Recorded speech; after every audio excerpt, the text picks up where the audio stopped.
보실 말씀은 디모데전서 2장 1절에서 12절까지의 말씀입니다.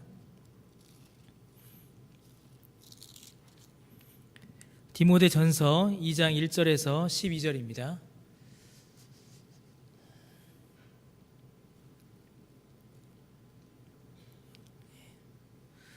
저랑 한 절씩 나누어서 우리 읽도록 하겠습니다. 디모데전서 2장 1절에서 15절까지입니다. 2장 1절에서 15절 저랑 한 절씩 나누어서 읽으시겠습니다.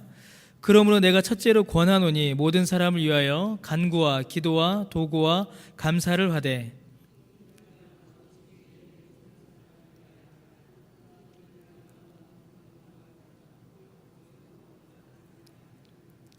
이것이 우리 구주 하나님 앞에 선하고 받으실 만한 것이니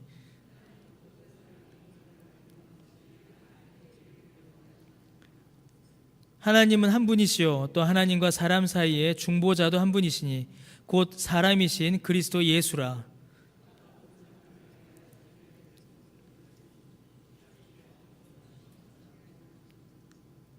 이를 위하여 내가 전파하는 자와 사도로 세움을 입은 것은 참말이요 거짓말이 아니니 믿음과 진리 안에서 내가 이방인의 스승이 되었노라.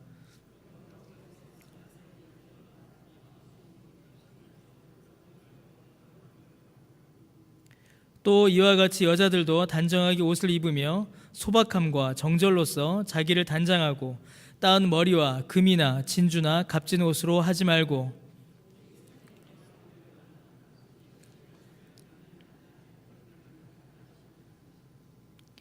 여자는 일체 순종함으로 조용히 배우라.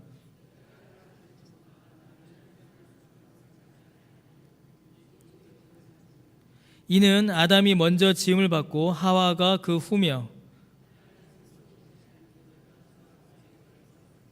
함께 읽겠습니다. 그러나 여자들이 만일 정숙함으로써 믿음과 사랑과 거룩함에 거하면 그의 해산함으로 구원을 얻으리라. 아멘. 예, 우리가 이제 디모데전서 1장을 지난주에 살펴봤고요. 오늘은 2장을 좀 함께 살펴보도록 하겠습니다. 디모데가 이제 목회를 시작했습니다. 아주 경험이 부족하였고 연소하였던 그 디모데에게 교회의 목회가 주어졌지요. 우리가 지난주에 다 살펴보지 못했지만요. 1장 18절에서 20절의 말씀을 보게 되면 이 18절에서 20절 말씀은 디모데전서의 매우 중요한 배경, 그리고 교회의 형편을 설명해 주고 있습니다. 그 당시 교회 안에 교회를 어지럽히는 두 사람이 있었던 것으로 보입니다. 이제 1장 20절에 보니까 후메네오와 알렉산더라고 되어 있지요. 이 두 사람은 그 당시에 교회의 지도자들이었습니다. 이제 막 교회가 세워지기 시작한 때입니다. 이제 막 교회가 세워졌고 이제 교회로서의 틀을 갖추어가는 그때에 교회의 매우 유력한 지도자였던 두 사람이 교회를 매우 심하게 흔드는 일이 벌어진 것입니다. 아주 교회를 어지럽힌 것이죠. 말씀을 따라 생각해 보면 그들은 교회 안에서 거짓 진리로 성도들을 미혹하였고 또 그들의 행위를 보면 1장 20절에 있는 말씀처럼 그들의 행위를 보면 양심을 버린, 그러니까 비양심적이고 비도덕적인 일들로 교회를 어지럽힌 자들이었습니다. 이들은 아주 심각한 어려움을 교회에 끼친 자들이었죠. 그래서 바울은 그들을 향하여서 이 후메네오와 알렉산더를 향하여서 사탄에게 내어준 자들이며 신성을 모독한 자들이다라고 이렇게 설명합니다. 그러니까 이 두 사람이 일으킨 분란, 이 두 사람이 일으킨 어려움은 이렇게 짧게 한두 절, 두세 절 말씀으로 기록되어 있지만 이 작은 교회, 이제 갓 시작된 교회에게는 참 감당하기 힘들 정도로 어쩌면 교회의 존립 자체를 흔들 수 있는 매우 큰 어려움이었습니다. 아주 감당하기가 힘든 어려움이었을 것입니다. 그 상황에서 지금 디모데가 이 교회를 목회하기 시작한 겁니다. 그러니까 지금 디모데가 목회를 시작하는 이 상황이 아주 쉬운 상황이 결코 아닌 겁니다. 막 복된 상황이 아닌 거예요. 그러니까 저처럼 이렇게 환영받고 성도님들의 기도 속에서 이렇게 시작한 것이 아니라 디모데는 당장 교회가 무너질 수도 있는 그런 위기, 그리고 너무나도 강력한 그런 교회를 어지럽힌 자들의 그 혼란, 그런 아주 안 좋은 상황에서 이 목회를 시작하고 있는 것입니다. 디모데 자신이 가지고 있는 연약함도 있었죠. 연소하였고 경험이 부족하였고 또 정통 유대인도 아닌 헬라인의 핏줄이었고, 그런 여러 가지 어려움들, 상황의 어려움들, 자기 자신의 연약함으로 지금 이 디모데는 이 교회 목회, 교회 사역을 시작하고 있는 것입니다. 그러니까 결코 쉬운 상황이 아니었어요. 매우 어렵고 어떻게 보면 매우 고통스럽고 두려운 상황 가운데 디모데는 놓여 있는 것입니다. 그렇게 목회를 시작하는 디모데에게, 또 그렇게 큰 혼란을 겪은 교회에게 바울은 여러 가지 지침들, 여러 가지 권면들을 주고 있습니다. 그게 바로 우리가 읽은 디모데전서 2장이죠. 이 디모데전서 2장에는 이제 많은 내용들, 여러 가지의 권면들이 쭉 나타납니다. 하나하나가 사실은 매우 중요한 내용들이고, 그 하나하나가 오늘 우리에게 귀한 의미를 주고 있는 아주 귀한 내용들입니다. 그래서 사실 이 디모데전서 2장은 설교하기에는 매우 오래 걸리는 장입니다. 그런데 오늘은 이제 다 보지 않고요, 이 모든 내용을 이렇게 쫙 압축했을 때, 이 디모데전서 2장을 이렇게 쫙 모아봤을 때 크게 두 가지의 내용을 우리가 살펴볼 수가 있습니다. 크게 두 가지의 권면, 두 가지의 교훈을 우리가 만날 수 있습니다. 1절입니다. 1절에 바울이 뭐라고 하죠? 그러므로 내가 첫째로 권하노니, 이렇게 이야기하죠. 그냥 권하노니가 아니라 첫째로 권하노니라고 이야기합니다. 이 말은 가장 중요하고 가장 우선되고 가장 먼저 알아야 되는 이야기다라는 것입니다. 큰 어려움에 처해 있던 교회와 그 교회를 섬기는 목회자인 디모데에게 주는 바울의 첫 번째 권면은 기도하라입니다. 기도하라. 교회에 큰 문제가 터졌고 큰 어려움을 겪었습니다. 이 문제를 어떻게 해결할 것인가 막막해요. 그때 주는 권면, 그때 주는 지침은, 가장 우선적인 지침은 기도입니다. 기도하라는 것입니다.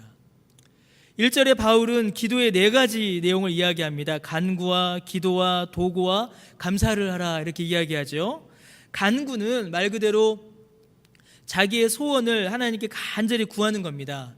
그래서 이 간구는 개인적인 기도라고 할 수 있습니다. 개인적인 기도, 내 소원을 주께 아뢰는. 두 번째, 간구와 기도하라라고 되어 있죠. 두 번째 나오는 기도는 공적인 기도를 가리킵니다. 그러니까 예배 중에 대표 기도일 수도 있고, 또 예배 중에 함께 마음을 모아서 하는 회중 기도일 수도 있습니다. 세 번째, 도고를 하라고 하죠. 이 도고는 이제 쓰기도 하고 안 쓰기도 하는데, 쉬운 말로 하면 이제 중보기도가 도고기도입니다. 원래는 이제 이 중보자는 뒤에 보니까 예수 그리스도가 중보자, 그래서 예수님의 기도가 중보기도라고 하거든요. 그래서 도고기도, 다른 사람을 위하여 하는 기도를 이제 도고기도라고 하죠. 감사는 말 그대로 하나님께서 주신 은혜에 감사하는 감사의 기도입니다. 바울이 그냥 이 기도의 제목 네 가지를 그냥 이야기한 게 아닙니다. 이게 뭘까요? 혼자 있을 때도 기도하고 함께 모였을 때도 기도하라라는 것입니다. 개인적인 일을 놓고도 기도해야 하고 교회의 공적인 일을 놓고도 기도하라라는 이야기죠. 나를 위해서도 기도하고 다른 사람을 위해서도 기도하라라는 말입니다. 눈앞에 벌어져서 정말 우리를 덮쳐오는 힘든 일들을 놓고도 기도해야 하고, 동시에 하나님께서 내게 주신 은혜에 대해서도 감사함으로 기도하라라는 것입니다. 그러니까 이 네 가지는 기도의 모든 조건, 기도의 모든 상황을 가리키는 것이에요. 온통 기도할 것밖에 없는 것입니다. 나 개인적으로도 교회적으로도 다른 사람을 위해서도, 슬픈 일이 있을 때에도, 감사한 일이 있을 때에도, 집에서도 교회에서도 개인적으로 공적으로 항상 기도할 수밖에 없는 것이죠. 사랑하는 성도 여러분, 우리는 온통 기도할 것밖에 없습니다. 우리에게는 기도 제목이 끊어진 적이 없습니다. 기도 제목을 발견하지 못했다라는 것은 어쩌면 우리의 삶을 잘 살피지 않았다라는 것과 같은 말이에요. 우리의 삶을 조금만 돌아보면, 우리 교회의 형편을 조금만 살펴보면 온통 기도할 것밖에 없습니다. 온통 감사할 것밖에 없고 온통 도고 기도해야 될 것밖에는 보이지 않습니다. 사랑하는 성도 여러분, 교회와 우리 개개인의 믿음을 세우는 것은 기도입니다. 기도하지 않으면 세워지지 않습니다. 하나님께서 모든 일을 하나님의 뜻 가운데에 또 하나님의 정하신 바를 따라 행하실 것입니다. 그런데 여러분, 하나님이 정하신 대로 행하신다라는 이 말이 우리가 기도하지 않아도 된다라는 말은 결코 아닙니다. 하나님은 하나님이 정하신 뜻대로 일하세요. 그런데 그 하나님께서 우리에게 쉬지 말고 기도하라 라고 말씀하셨습니다. 우리에게 기도를 명하셨습니다. 하나님의 이 일하심 가운데에 우리는 기도로 참여하게 되는 겁니다. 하나님의 뜻을 깨닫게 되고 우리를 향하신 하나님의 계획을 이해하게 되는 것이지요. 성도 여러분, 우리가 살아가는 데에 이해할 수 있는 일과 이해할 수 없는 일, 어느 게 더 많이 일어나십니까? 어떠세요? 이해할 수 없는 일들이 더 많이 일어나죠. 기대했던 일은 좀 덜 일어납니다. 이렇게 되면 좋겠다 싶은데 그거는 참 그 간절한 바람과 소원은 어디 가버리고 안 일어나고, 기대하지 않았던 일들, 이건 좀 일어나지 않았으면 좋겠다 하는 일들은 불쑥불쑥 일어나요. 그러면 우리는 그 안에서 당황합니다. 혼란하죠. 이게 무엇인가? 도대체 이게 왜 일어나는가? 왜 감당할 수 없는 일들이 나를 덮쳐오는가? 기도하지 않으면 그 덮쳐오는 절망 앞에 무너질 수밖에 없습니다. 소망을 찾을 수가 없기 때문이에요. 그러나 기도하면 하나님께서 이 일을 하나님의 뜻 가운데 이루신다라는 것을 우리가 믿을 수 있게 됩니다. 소망을 가지게 되는 것이죠. 제가 이제 가끔 하는 말 중에 이런 말이 있습니다. 내 뜻대로 되지 않는 것은 하나님의 뜻대로 되고 있다는 증거다 라는 이야기를 상담할 때도 하고 제 스스로도 하고 가끔 이야기합니다. 근데 이거는 그냥 말로는 우리 안에 다가오질 않지요. 기도할 때에, 기도로 하나님의 도우심을 소망하고 하나님의 인도하심 가운데 우리를 의탁할 때에, 그때야 비로소 이를 인정하고 고백할 수가 있게 되는 것입니다. 기도하지 않으면 우리의 삶이, 우리의 교회가 온전히 세워지지 못합니다. 우리를 향하신 하나님의 뜻, 우리에게 일어난 일들을 우리가 받아들일 만한 힘이 우리에게는 부족합니다. 기도로 그 힘을 얻게 되는 것이지요. 특별히 바울이 지금 어려움을 겪고 있는 교회와 목회자에게 이 기도의 권면을 주고 있다라는 사실을 우리는 잘 기억해야 합니다. 성도 여러분, 우리는 이제 어려운 일이 생기거나 좀 분란이 생기게 되면 우리는 어떤 일을 먼저 할까요? 어려운 일, 좀 힘든 일이 생기면 우리는 먼저 이제 분노하죠. 일단은 먼저 분노합니다. 왜 이런 일이 벌어지는 거야? 막 분노해요. 그리고 원인을 분석하죠. 왜 이런 일이 벌어졌을까? 그 원인이 뭘까? 그리고 그 원인을 잘 분석하고 그 다음에는 뭘 해요? 이제는 이게 누구 책임인가를 따집니다. 그래서 비난할 대상을 찾아요. 내가 넘어진 이유는 이 보도블록이 나와서야. 이 보도블록이 왜 나왔지? 이 강남구청에서 일을 안 했구만. 그러면서 강남구청장을 막 욕을 하는 거죠. 그렇잖아요. 배가 아픕니다. 음식을 잘못 먹기 때문이죠. 이 음식은 누가 만들었어요? 그 식당이 잘못 만든 거 아닙니까? 그래서 막 식당을 비난합니다. 보통 우리가 어려움을 겪게 되면은 보통 이런 과정을 겪게 돼요. 분노하고 분석해서 비난할 대상, 책임을 물을 대상을 찾습니다. 그런데 지금 바울은 디모데에게 그런 이야기를 하지 않습니다. 지금 그 교회가 왜 이렇게 어려움에 처했는가? 후메네오와 알렉산더가 뭘 잘못했는가? 그리고 후메네오와 알렉산더를 비난해라, 이런 이야기를 전혀 하지 않아요. 단 한마디만 이야기합니다. 기도해라. 기도하라. 하나님께 기도하라. 여러분은 어떠십니까? 여러분은 어떻게 문제를 해결하십니까?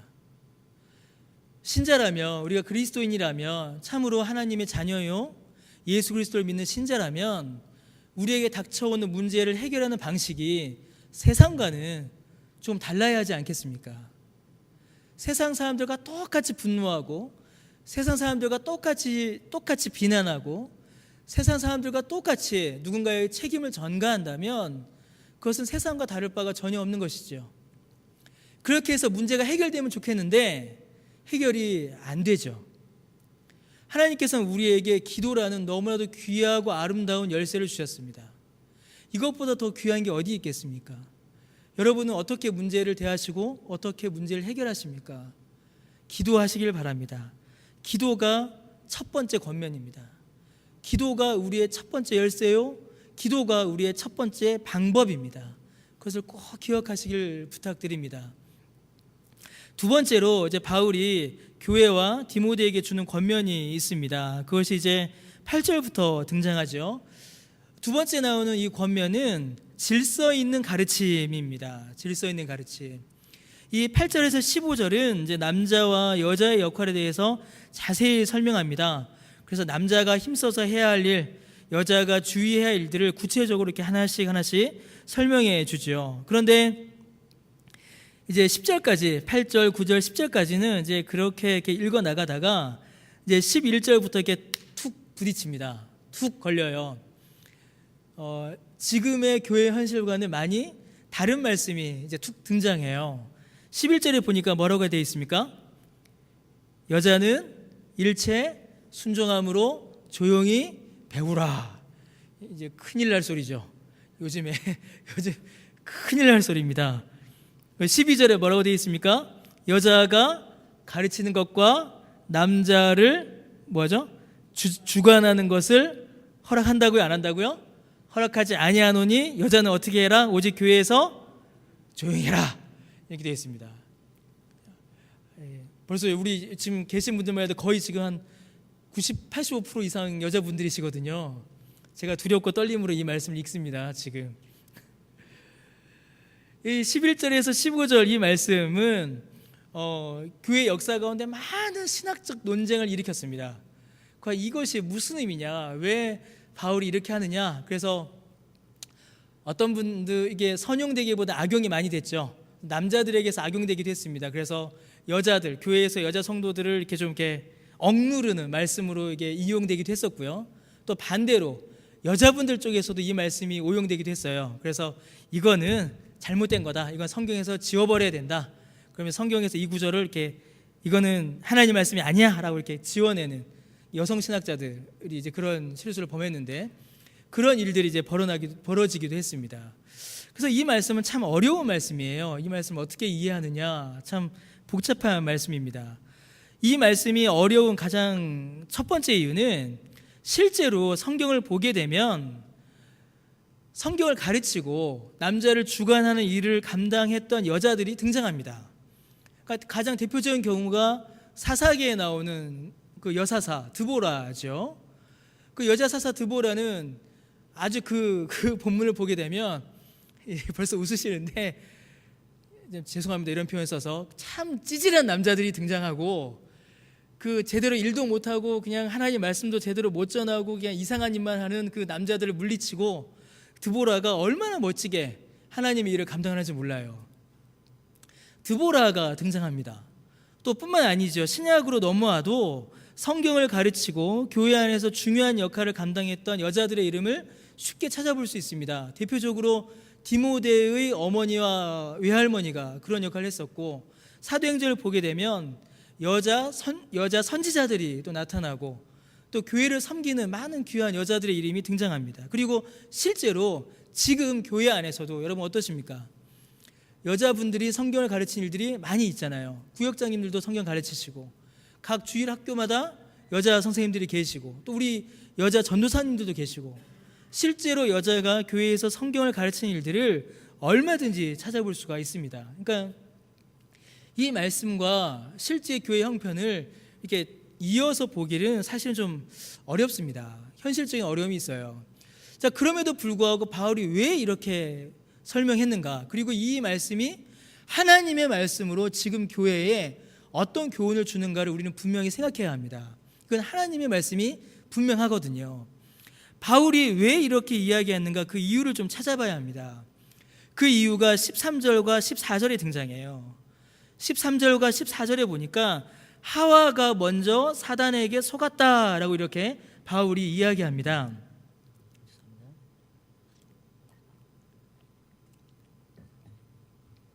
여자가 교회에서 잠잠해야 되고 여자가 남자를 주관하지 못하고 가르치지 못하는 이유를 하와에게서 찾는 거예요. 하와가 먼저 속았고 하와가 먼저 아담을 죄로 이끌었다라고 이야기합니다.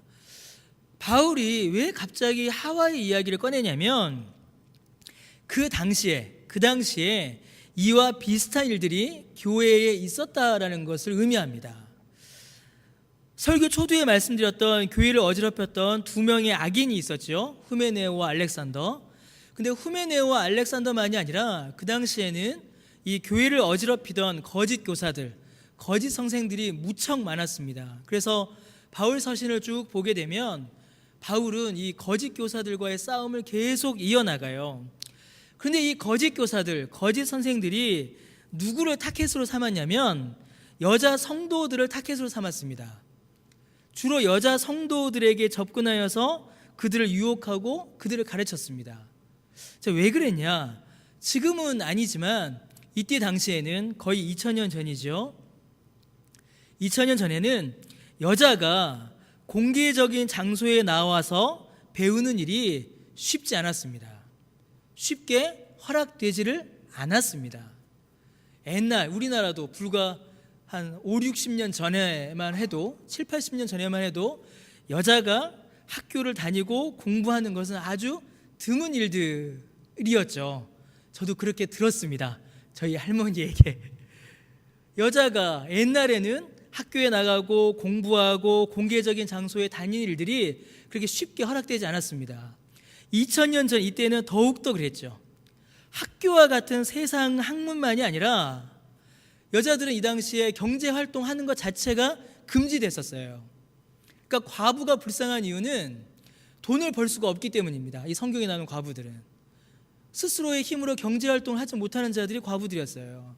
돈도 못 버는데 배우는 일은 더 허락되질 않은 것이죠. 주로 성경이 회당에서 이렇게 가르쳐지고 배워졌습니다. 그 유대의 회개당들, 거기 남자들이 이렇게 모이죠. 그곳에 여자들이 들어가는 것이 허락되지를 않은 겁니다. 그러니까 여자들은, 이 당시의 여자들은 성경을 배우는 일이 쉽지 않았습니다. 매우 제한적이었어요. 대부분의 여자들은 남편이 밖에서 배워온 내용을 집에서 다시 배우는 정도로 밖에는 성경을 배울 수가 없었습니다. 자, 그러면 여러분, 이런 상황에서 어떤 일이 벌어질까요? 이제 아주 심각한 일이 벌어지는 겁니다. 결국에는 이제 남자가 잘못한 거예요. 어떻게 될까요? 아내는 더 배우고 싶은 겁니다. 아내는 하나님의 말씀을 더 배우고 싶은 열심이 있어요. 근데 남편이 잘 배우고 와서 가르쳐줘야 되는데 남편이 제대로 배우지 않는 겁니다. 아내가 남편에게 오늘 회당에서 무슨 성경을 배웠어요? 라고 물어보면 오늘은 모세오경을 읽었어. 그래서 모세가 뭐라고 했는데 이것은 우리에게 무엇을 가르쳐주는 거고 그래서 우리는 이렇게 살아야 한대. 잘 가르쳐주면 좋은데 제대로 배우지 않는 겁니다. 아이 귀찮아, 물어보지 마. 아이 그거 알아도 필요 없어. 그냥 내 말만 잘 들어. 이래버린 거예요. 성경을 더 알고자 하는 아내와 성경을 제대로 가르쳐주지 않는 남편이 같이 사는 겁니다. 그러면 어떻게 되겠어요? 갈등이 일어나겠죠. 이 빈틈을 그 당시에 거짓 교사들이 비집고 들어간 겁니다. 거짓 교사들이 이 빈틈을 비집고 들어가서 각 가정에 다니면서 여자들을 미혹해서 거짓 진리를 가르치기 시작했습니다. 그래서 디모데 전후서 디도서를 보게 되면 젊은 과부들, 그러니까 집집마다 다니면서 헛된 말을 하는 젊은 과부들을 매우 엄히 금하거든요. 바울이. 그것도 이와 비슷한 내용 때문입니다. 그러니까 잘못된 내용들, 거짓된 내용들을 배워서는 그것을 함부로 말하기 시작하는 것이에요. 이 여인들이 잘못 배운 내용을 남편에게 이야기하고 그 남편이 그것을 회당에 가서 교회에 가서 말하기 시작하는 겁니다. 그 어떤 일이 벌어질까요? 교회 안의 영적 질서가 뒤집어져 버리는 겁니다. 교회가 공적으로 세운 목사와 장로들을 통한 사도적 가르침이 교회 안에서 이렇게 전해져야 되는데 이상한 가르침들이 교회 안에 들어오기 시작한 겁니다. 그러니까 이 바울이 그 원인을 분석한 것이죠. 제가 아까 분석하지 말라고 했는데 원인 상황을 살펴본 겁니다. 바울이 거짓 교사들이 부인들에게 거짓을 가르치고 거짓을 배운 부인들이 남편에게 이야기하고 이 남편들이 그것을 교회에 와서 이야기하고 교회가 큰 영적 혼란에 사로잡히게 된 것입니다. 바울이 지금 여자들은 잠잠하라, 남자들을 가르치지 말라라는 이 말씀은 단순히 남녀의 문제만을 말하는 것이 아닙니다. 남자가 우월하다, 여자가 열등하다, 그런 이야기를 하는 것이 아닙니다. 이 말은 교회가 가르치고 전해야 하는 교훈들은 질서가 있어야 한다는 원칙을 이야기하는 것입니다. 성도 여러분, 교회에서는 누구나 가르칠 수 있습니다. 교회는 누구나 가르칠 수 있어요. 성도라면 자신이 배우고 깨달은 성경의 내용들을 가르치고 전하는 일을 할 수 있습니다. 할 수 있습니다. 집에서 어머니가 자녀에게 성경을 가르칠 수 있고, 교회에서도 배운 바를 교사로서 가르치고 전할 수 있습니다. 누구나 가르칠 수 있습니다. 그러나 아무 것이나 가르쳐서는 안 됩니다. 우리가 이 부분을 혼동합니다. 누구나 가르칠 수 있어요. 누구나 성경을 전할 수 있고 누구나 성경을 가르칠 수 있습니다. 그러나 아무 것이나 아무거나 무질서하고 무분별하게 가르쳐서는 안 됩니다. 이것도 가르치고 저것도 가르치고, 이것도 재밌으니까 가르치고 저것도 유용할 것 같으니까 전하고, 이런 식으로 교회의 가르침이 혼돈에 빠져서는 안 됩니다. 아무거나 재밌다면, 유용하다면, 인기 있다면 그게 무엇이든지 출처를 가리지 않고 가져와서 교회 안에서 가르치는 것, 이거는 우리가 피해야 합니다. 실제로 한국 교회는 이러한 일들로 인해서 많은 어려움을 겪었습니다. 많은 어려움을 겪었죠. 강단에서 전해지는 설교가 왜곡되고, 교회 안에 많은 가르침들, 잘못된 가르침들이 들어와서 성도들을 미혹하게 하는 일들이 한국 교회 안에 너무 많이 일어났습니다. 한때는 이제 그 이단의 선교사들, 외국에서 들어온 이단 선교사들이, 그 백인 남자 2명이 이렇게 늘 다니는 선교사들이 있죠. 몰몬교 이단이죠. 근데 이분들이, 선교사님들이 다니면서 이제 어떻게 전도했냐면 영어를 가르쳐 주겠다라고 이렇게 전도했습니다. 그래서 저 중학교 다닐 때 그렇게 했어요. 2명이 다니면서, 잘생긴 백인 남자들이 다니면서 학생들한테 영어 가르쳐 주겠다, 영어 회화 배우러 와라, 이렇게 가르쳤어요. 그런데 제가 실제로 겪은 일인데, 중학교 때 저희 중고등부 교사 집사님께서 수아나 우리 영어 배우러 가자 이러는 겁니다. 그래서 누구한테요? 그러니까 그래, 좋은 분들이야. 근데 그 선교사들을 데려온 거예요. 영어가 아무리 좋아도 그렇게 이어져서는 안 됩니다. 아무리 좋고 아무리 유용하고 아무리 인기 있고 아무리 그것이 쓸모있다 하여도 하나님의 가르침에서 벗어난 헛된 가르침, 거짓된 가르침이 함부로 교회 안으로 들어와서는 안 됩니다. 성도 여러분, 교회의 가르침에는 질서가 있어야 합니다. 교회의 가르침에는 질서가 있어야 합니다. 목사의 직, 목사가 특별하고 막 차별적이고 월등해서가 아닙니다. 하나님께서 세우신 목사와 장로를 통하여 성경의 바른 내용들이 교회의 성도들에게 가르쳐지고 전해져야 합니다.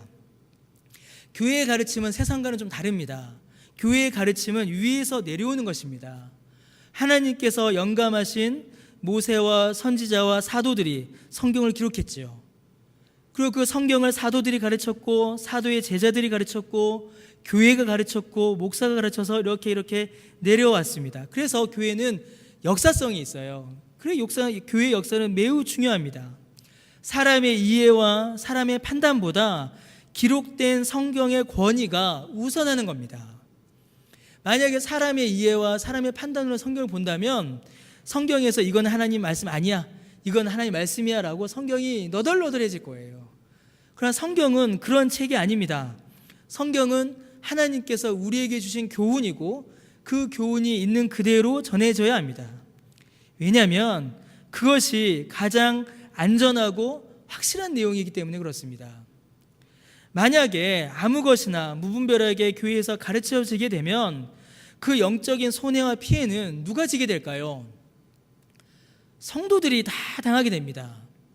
거짓을 진리로 믿고 구원이 아닌 것을 구원으로 믿으며 복음이 아닌 것을 복음으로 받아들이는 것만큼 신앙생활을 피폐하게 하고 고통스럽게 하는 것이 무엇이 있겠습니까? 저희 이제 우리 매일 성경으로 새벽마다 말씀을 보죠. 스가랴를 보고 있는데 매일 성경 보시는 분들 아실 겁니다. 스가랴를 보게 되면 거짓 목자들이 얼마나 이스라엘 백성들을 괴롭히는가가 나타납니다. 목자인 양 하지만은 그들이 전하고 가르치는 것은 하나님과 전혀 상관없는 것들이었어요. 그것들로 인해서 그 백성들이 얼마나 유리방황하고 고통하고 사망을 경험하게 되는지 모릅니다. 조금 재밌어 보이고 조금 유행해 보여도 그것이 하나님의 말씀과 어긋나다면 우리는 받아들여서는 안 됩니다. 그래서 교회의 가르침에는 반드시 질서가 있어야 합니다. 이를 위해서 신학교가 있는 것이고, 이를 위해서 신학 훈련을 받는 것이며, 이를 위해서 당회가 있는 것이고, 이를 위해서 노예가 존재하는 것입니다. 사랑하는 성도 여러분, 디모데전서 2장에 있는 많은 내용들 중에 가장 핵심이 되는 두 가지를 우리가 함께 살펴봤습니다. 기도하라 라는 것과 바른 진리를 가르쳐라, 이 두 가지지요. 성도 여러분, 이 두 가지는 디모데에게 주는, 그리고 이 교회에게만 주는 교훈이 아니라 사실은 우리 삶 전부에게 주는 교훈입니다. 제가 설교 초두에도 미리 한번 말씀을 드렸지만, 신자가 어려움을 당할 때에, 교회가 어려움을 당할 때에 우리는 이 두 가지를 가장 먼저 살펴봐야 합니다. 가정이 어려움을 겪을 때에 우리는 이 가정 문제를 어떻게 해결할 것인가, 그래서 가정 문제 전문가를 찾아가게 되죠. 자녀 교육이 어려울 때 자녀 교육 전문가를 찾아가게 되고, 부부 관계가 어려울 때 부부 관계 전문가를 찾아가게 됩니다. 그러나 여러분, 신자에게 있어서는 가장 먼저 찾아야 될 분이 하나님이십니다. 신자됨, 바른 믿음을 가지게 됨이 사실은 모든 문제가 해결되는 그 해결책의 시작점입니다. 근데 우리는 그것을 놓치고 있을 때가 너무나도 많이 있죠. 다른 전문가를 찾으려고 하고, 다른 해결책을 찾으려고 하고, 다른 방법을 찾으려고 합니다. 그러나 우리에게 주어진 첫 번째 방법, 우리에게 주어진 첫 번째 해결책은 기도와 말씀입니다. 기도와 말씀이 우리 안에 없는데 어떤 문제가 해결될 수가 있겠습니까? 기도와 말씀이 우리 안에서 회복되지 않으면 그 무엇이 회복될 수가 있겠습니까? 이 두 가지가 우리의 삶을 세우고 우리 교회를 세우는 두 기둥입니다. 여러분의 삶 가운데 이 두 가지가 회복되시길 바랍니다. 이미 회복되고 계셨고 이미 그렇게 신앙생활 하실 거다라고 저는 믿습니다. 그 삶이 이렇게 이루어져 가고 있겠지요. 지금까지 그렇게 하신 분들은 더 열심히 말씀의 터 위에 기도로 기둥을 세우시길 바랍니다. 그리고 지금 혹시나 무너져 계시다면, 넘어져 계시다면, 눈앞에 정말로 간절히 기도해야 될 일들이 있으시다면 기도하시기 바랍니다. 말씀을 의지하시기 바랍니다. 그것이 우리가 살 길이고 그것이 우리가 회복되는 길입니다. 그 은혜 가운데 거하시는 저와 여러분 되시기를 바랍니다. 기도하겠습니다. 하나님, 은혜를 감사드립니다. 주의 성도가, 또 주님의 교회가 회복되고 새 힘을 얻을 수 있는 가장 첫 번째 길은 기도와 말씀임을 다시 한번 확인하게 됩니다. 하나님, 우리가 모든 상황 가운데서 늘 기도하게 하여 주옵소서. 하나님, 간구와 기도와 도구와 감사가 그치지 않는 우리의 삶이 되게 하여 주옵소서. 더하여 바른 말씀 가운데 서 있는 우리가 되게 하여 주옵소서. 세상의 가르침과 세상의 교훈을 쫓아가는 것이 아니라 하나님의 말씀을 붙잡고 하나님께서 우리에게 주신 그 말씀의 교훈을 따라 우리의 믿음을 세워가는 우리 모두 되도록 하나님 은혜 내려 주옵소서. 그리하여 우리의 믿음이 회복되고 그 믿음의 회복으로 말미암아 우리의 삶이 또한 주 앞에 회복되는 은혜를 경험하도록 주님 은혜를 베풀어 주옵소서. 감사드리며 예수님의 이름으로 기도드립니다. 아멘.